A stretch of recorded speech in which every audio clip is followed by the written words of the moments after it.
So we're going to start this episode with a little task, guys, because my Lucky Break game has had a lot of action here. So we might refill this. Wow, diamonds, yes. I seem to be missing a slab, BC. We might refill this, and I feel a little bit bad, like watching a couple of the guys get some of the not so good stuff, like boats and hose. They didn't even take one of the hose. So I'm going to make it, like, it was pretty generous before, but a few people didn't get any of the really good ones, so I'm going to refill it with lots and lots of good stuff now. Just grab some of my supplies. Going to be giving away a few ender chests here and there, and if we have a look in the shulker box, I've been to the iron farm, so there's going to be a lot of iron in this one. And probably the best prize I'm going to put there is the enchanting table with the 16 bookcases, and that'll all be in one of these droppers.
Now the main thing we're going to be working on this episode, I'm finally getting around to the double blaze spawner.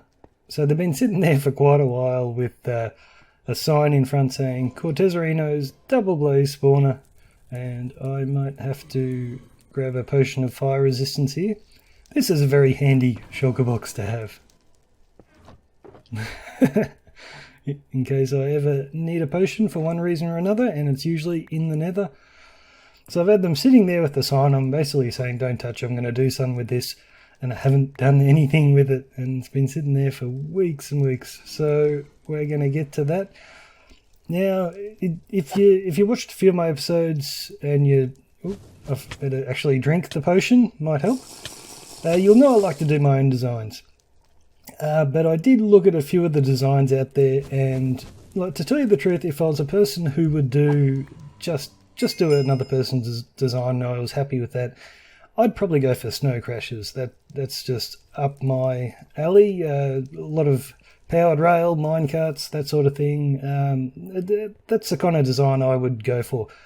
But I don't like to copy other people's designs. And we've got that new one by, is it Nembon, who uses the wandering mechanics of the blaze. So the blaze apparently will decide where it wants to wander to before it actually goes there, and it's always going to pick a solid block. So if you remove all the solid blocks on three sides of the spawning chamber, you can basically tell it where you want it to go, and it'll just walk straight into the hole. So I'm going to use that mechanic, but I'm also going to incorporate Snow Crasher's Crusher, and just for looks, I want to put the blaze in minecarts after I crush them and bring them back up to the top of the whole machine where the spawners are, so you can see the spawners while you're killing the dudes. And I'm going to use a technique that I saw Impulse SV use for loading them into minecarts. He was using it for villagers, but I've tested it in a creative world and it works just fine for blaze. So it's not really an original design. I'm just getting elements from all over the place and cramming it into my own way of doing it. But the good thing about doing it this way is, because it's my design, I basically know how to build it, so I'm not constantly logging out and checking a tutorial or something like that. So I should be able to build it pretty quickly, and I think it'll look cool. So you see here, a long time ago, I shut these spawners down with some dirt. And yes, it's time to actually do something with them.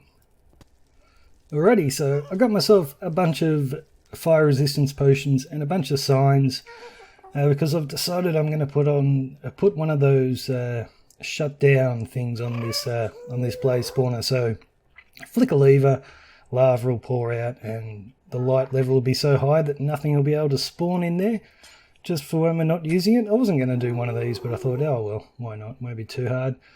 But now I'm thinking about it, these guys are going to come at me as soon as I start digging away here. So this could be interesting. I'm not really sure if I should do this from the top or the bottom, actually. Take my fire resistance.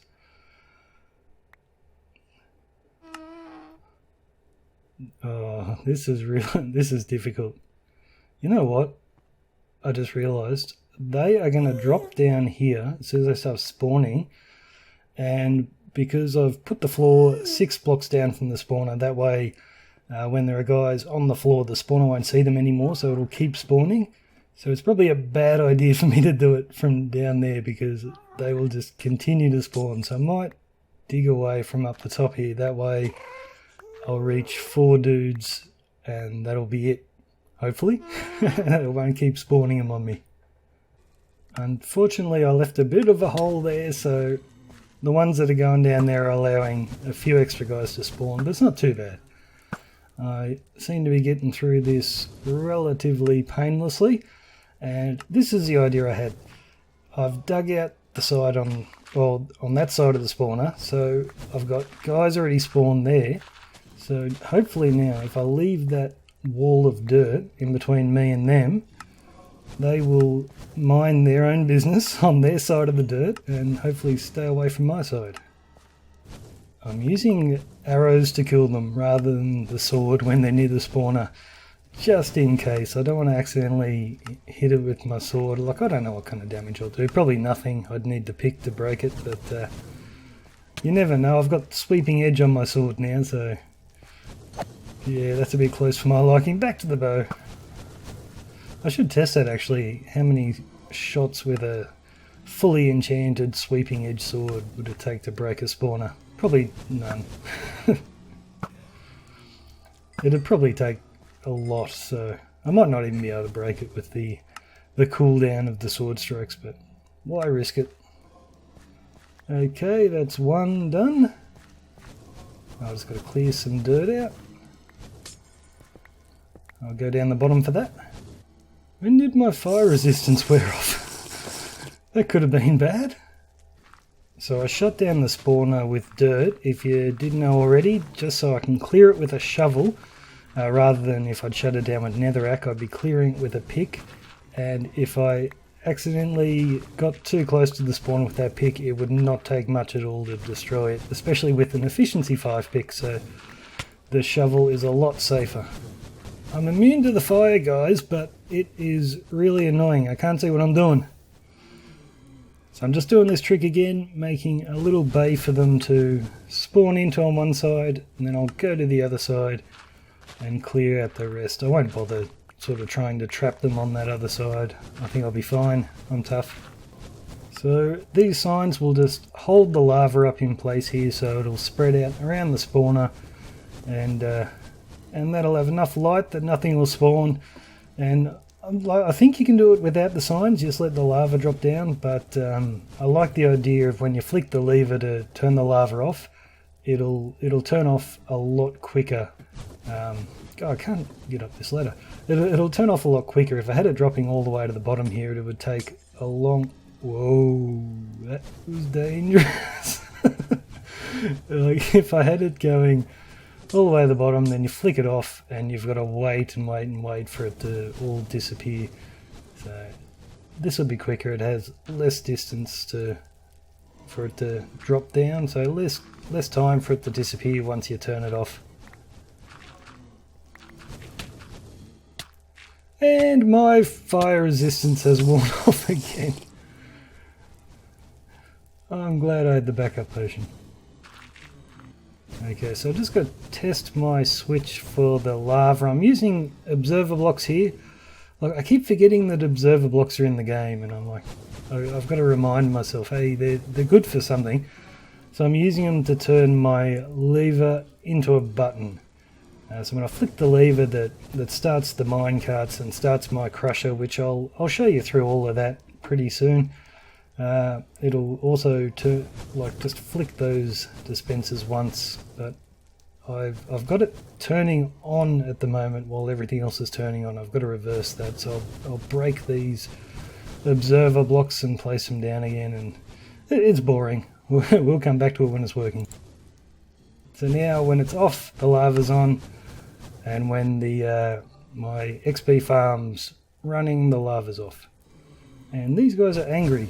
I think they're going to stay angry. I might get out of the area and let them despawn. But anyway, one more job done. So I've started filling in the inside of all my mechanics here, and I realise, okay, I actually forgot to record something of me showing you how all this worked. So that's okay though. I've built it on a creative world as well, so although I think I've filled that one in too. But I can easily bust open the bottom there to show you how this works. But basically I'm filling in all of this area with solid blocks because these are the blocks that the blaze are going to see and want to wander toward. And it doesn't have to have an air block above it, it's just going to pick a solid block. So I'm just filling all this in with netherrack, and I designed the redstone so these blocks shouldn't interfere with it, but I won't really know until I've filled the entire thing in. So I'll just continue doing this and we'll check that the entire thing works. And I've got a little ghost block of dirt there, so we'll get rid of that, and I'm on fire. Thank you very much.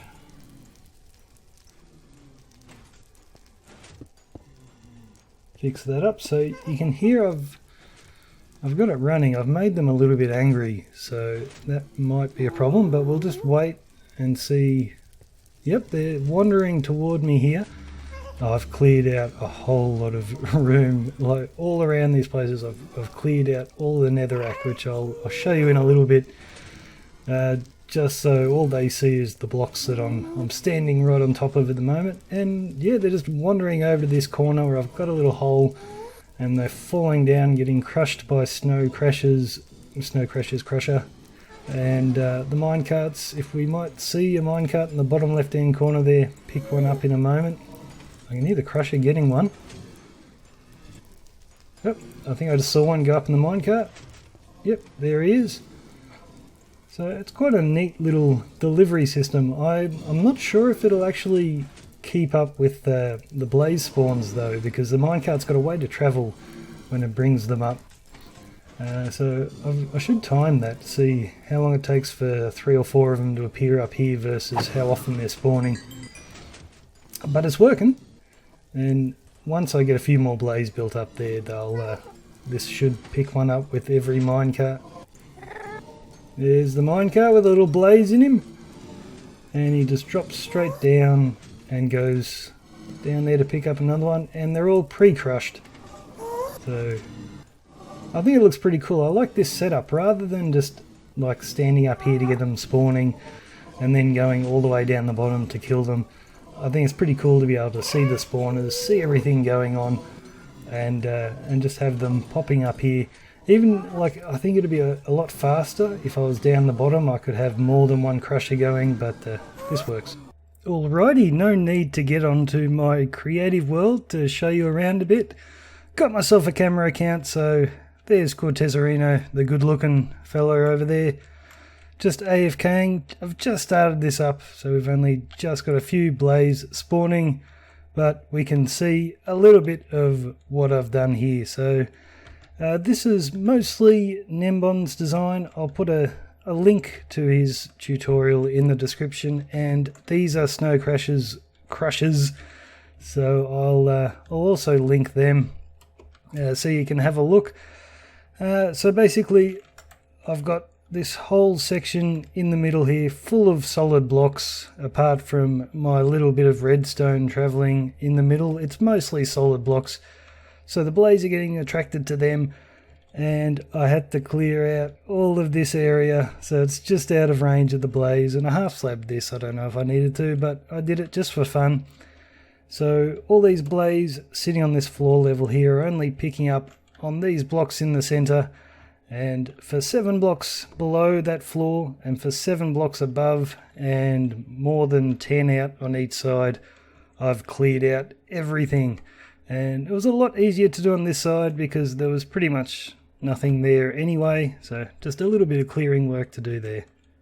So the blaze are wandering over to this corner, and they seem to only be going into this crusher one by one, but it holds them up and crushes them just long enough to put them down to a one-hit kill before they come down here and rest on that trapdoor. Then when the minecart swings by, it picks them up and carries them to the top. Now, I did the minecart track on the outside just so I could have more solid blocks on the inside there, and pretty much wherever I could, I've got the minecart track sitting on upside down stairs, so that doesn't count as a solid block for when these guys are looking for a block to wander to. But occasionally, like this block right here, I've had to do a solid one, and I've just got them going up like this right to the top, and we'll see if we can get a closer view of what's going on here. Hey Blaze.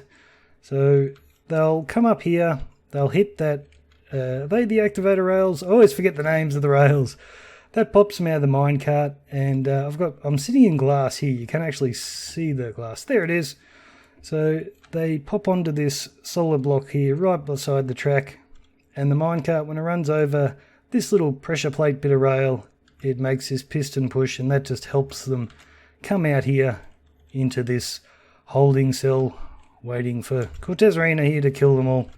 So I've got another crusher on this side, and it's just an exact duplicate of this other side, so I can have 2 crushers and 2 minecarts running at the same time, taking them up there. And this redstone you can see on the side here, had to use a lot of solid blocks here unfortunately, so it's not that big of a deal. This is my on and off switch, so this switch controls the lava, but it also, the signal comes all the way down here, it connects to both of the crushers, so I can turn them off as well, and then this signal goes in here and hits that block there, so I can shut off the minecarts and keep them on these 2 bits of rail when I'm not using it.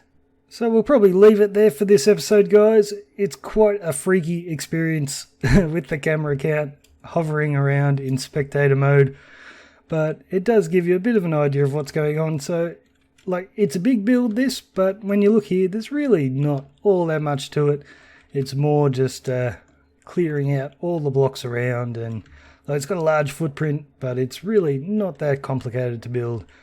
And what I'm going to do next, I guess, I've started clearing out a bit of a room here. I want to put some sort of entrance, nicer entrance to this blaze farm, and rig up a couple of super smelters, stuff like that, and we'll see how we go.